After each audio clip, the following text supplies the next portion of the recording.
Hello Internet and welcome to Inside the Tank, Episode 7, Sonic the Fuel Tap.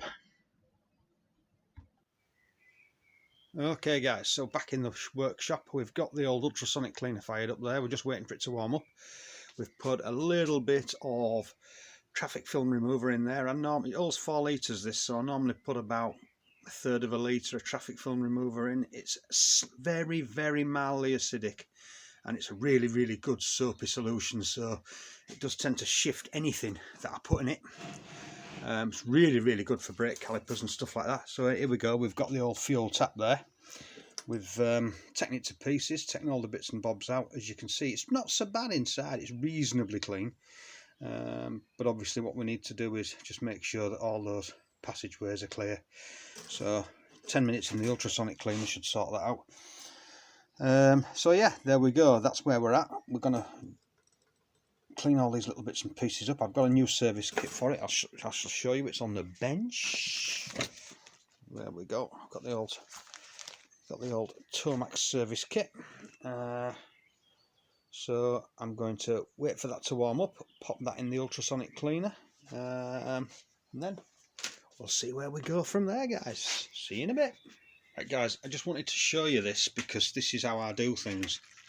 You can see there in the bottom of that we've got, I haven't turned the ultrasonic on yet, but we've got the fuel tapping bits in there. But because the nuts and screws in that are so small, what I tend to do is I've got an old sieve, but just don't tell wife, an old sieve that I've pinched, which has got real fine mesh in it, so you can put your screws in and your springs and your bits and pieces, and you don't lose them in the bottom of the tank.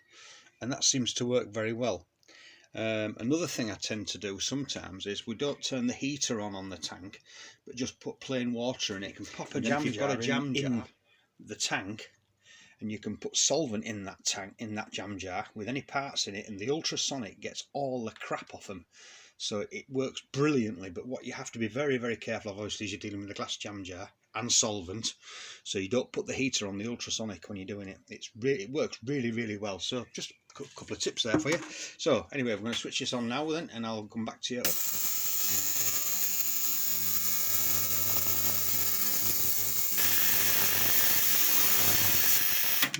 Right, it's gone off peace and quiet. Here we go, guys. Now then, you can see all the scum around the top of there from a device that was supposedly clean. Right, okay. See that? Right, just put that down to one side for a minute. Just pop that down there. Right, your next thing is the gasket. I'm trying to do this one-handed with my phone in my hand, which, there we go. Now you can see the bits and pieces. Yeah. Okay, well what I'm going to do is I'm just going to give them a rinse off under the tap and dry them off. And then I'll be right back. Right then. Okay, we've just taken it out and I shall show you what it's like. That is the water in the sonic cleaner. Okay. So you can see what filth comes off these things. Now I have cheated a little bit because I had to strip another tap down because, well, it wasn't very good what was inside. But I've managed to clean that up now. So we're more or less where we want to be. In terms of cleanliness inside. I mean, I know this sheet that it's sat on is a bit filthy, but the actual tap itself is pretty good.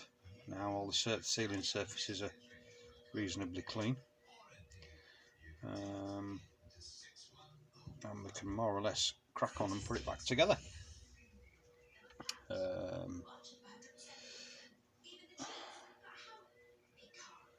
See that there? Nice shiny surface. So yeah, I'll set the other camera up and I'll pop this together for you, and then you can see me put a tap together and see what you think.